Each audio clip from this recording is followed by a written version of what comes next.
Վերջին անգամ մենք բոլորս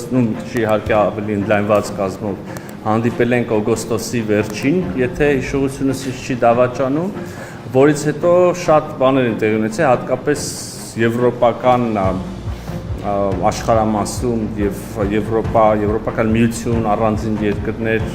Հայաստան հարաբերություններում բազմաթիվ երկրների հետ ռազմավարական համագործակցություններ են քննարկվում, առաջիկայում կստորագրվեն, հենց նաեւ նույն Ֆրանսիայի հետ կունենանք հնարավորություն վերջապես կտեսնենք ստորագրումը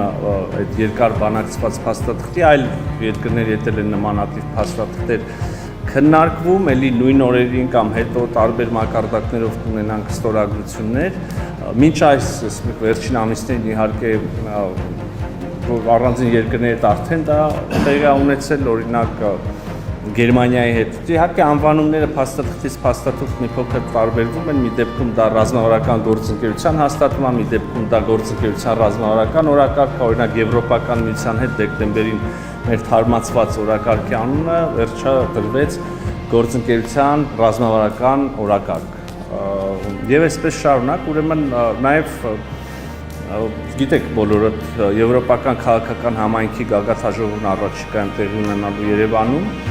Եվրոպական միություն Հայաստան երբևէ չեղավ, այսինքն առաջին անգամ այդ ձևաչափով գագաթաժողովը նաև տեղի ունենալու, անմիջապես դրանից հետո նորից Երևանյան երկխոսության հերթական միջոցառում թողարկումը կլինի, ինչպես եւ ենթադրում ենք մի մասը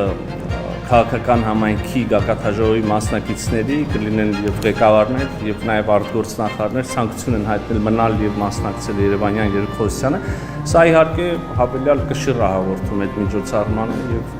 ընդամենը երրորդ թողարկումն է, բայց արդեն բավականին ծանրակշիռ պատմություն ունի, կարծում եմ որ շատ ստացված ֆորմատ է եւ պետքա պահել, շատ լավ հնարավորություն է էքսպերտներին, քաղաքական գործիչներին, վերլուծաբաններին, լրագրողներին, երիտասարդներին